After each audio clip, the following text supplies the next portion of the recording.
for all of you that have not yet subscribed to just go and hit that subscribe button and also turn on the notification button.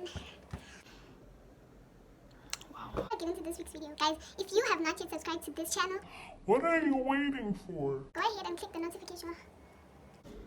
You guys get what I'm saying? I'm just saying go and subscribe, right? And then you turn on the notification button so that you know when I upload.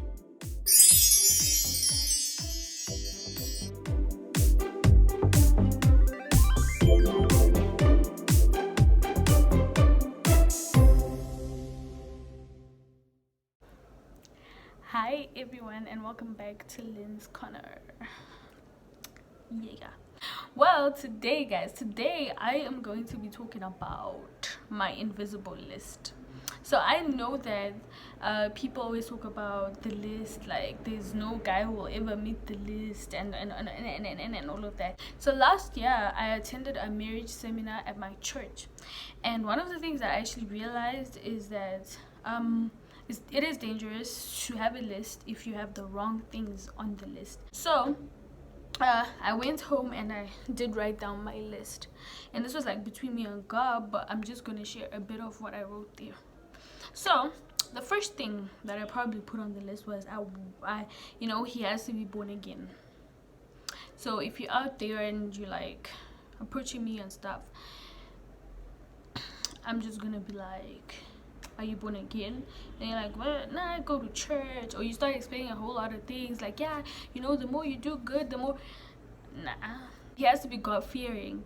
Like being born again and God-fearing, like guys, I don't know, but there's just some people that are born again that do the most. So he has to also be submitted to God, submitted to the word, submitted to the Holy Spirit, you know, like basically submitted there. He must be submitted to his parents, and when I say parents, I mean his natural parents and his spiritual parents. You know, there's some people that are so disrespectful to their parents, it's really terrible. And if you can disrespect your parents, how are you gonna respect me? People that will be like, well, I don't need another man to tell me what to do in my marriage. Bye. You have to be humble, and humble people pray, humble people worship, humble people give in church. You mustn't be embarrassed to kneel down, pray, cry, worship the Lord. Like that's what we're all about. And another very important thing that I had there was he has to have a vision, and his vision has to be big enough to carry my vision, because I also have a big vision. So if I'm going to meet you and you have a small vision, like where am I going to fit in? Because I have to be your helper. I have a lot of other things that are on my list, but they're personal. So I wrote that list, right? But what I didn't realize was I actually had another list that was running concurrently with this one. So I sort of like had pinned this one down, but this one was running concurrently. Recently there's just been like a random number, a whole lot of number of guys that have been approaching me, right? I don't know why. I don't know where they heard me from. Like, where you hear me from, guys? I've been here for like 20 something years. And not those, you know, look at you, hey, my size, come over here, Karabo, hey, my size. No, I was out there, guys, like using my list. Like, okay, so I do ask, like, are you born again? Do you go to church? Or maybe by the time I already know, because maybe we've been friends for a while. How I discovered that I had a concurrent list was, so they disqualified there, but somehow they qualify on the other list. And that other list, guys, is so pathetic because it's all physical. So I realized that my physical list, the invisible list, is based on the Mills and Boons that I've been reading since I was like 13 years old. That's when I discovered Mills and Boons. On the list, the first thing that we look at is he has to be older. Older, mature.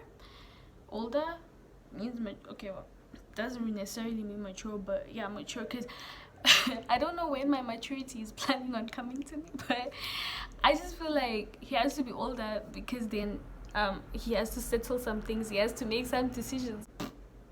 What else? Okay, he has to be taller. For a while I had a problem with being short.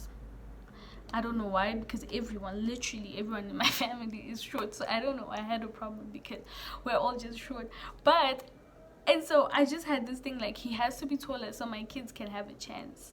if he still is short after I got him a tall dad, I'm just gonna tell him, like, my child, I tried genetically, I tried, but I think God has a reason for you being short. Maybe he doesn't want you to go over obstacles. Maybe he thinks you do better, you know, under them. Then he has to be, you know, I know I spoke about vision, and one of the things that I always hear people talk about is you can also get married to somebody who has potential. So if you read Mills and Boons, guys, it's always the CEO, it's always the billionaire, the prince, the king. It puts the idea of like a rich man who's just, I mean, I know those people don't exist anyway, but for me, I guess, because I'd been reading these from the moment, I guess, I hit puberty, it just put the idea in my head that he has to be someone who's accomplished something, who has, you know, who has a track record of actually doing something with his life. I'm just really into evidence, really. He has to be cute. He has to be cute. Well, for me, my friends for the longest have told me that my cute is actually ugly. Yeah, that's my list. If you're not careful with these two lists, right, you run the risk of the physical actually taking over the main list that should be. So it's always good to realize like what's really on your list, like to really work it out. I know sometimes, you know, spiritually you really want things to go this way, but then there's just that mentality that you've had because of how you grew up or whatever. Like my list, my second list, invisible list or whatever, it's definitely based on the books that I've read ever since I was young, ever since I hit puberty.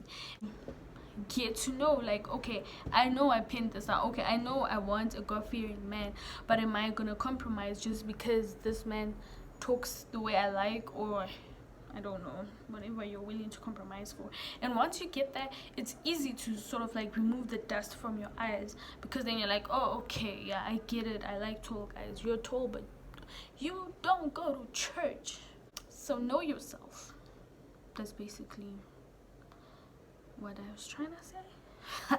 I have got to go. So what you're gonna do, if you really watch till the end and you still have not subscribed, you're gonna go and subscribe, you're gonna go and share this video, you are going to go and like it, and you're gonna watch another one.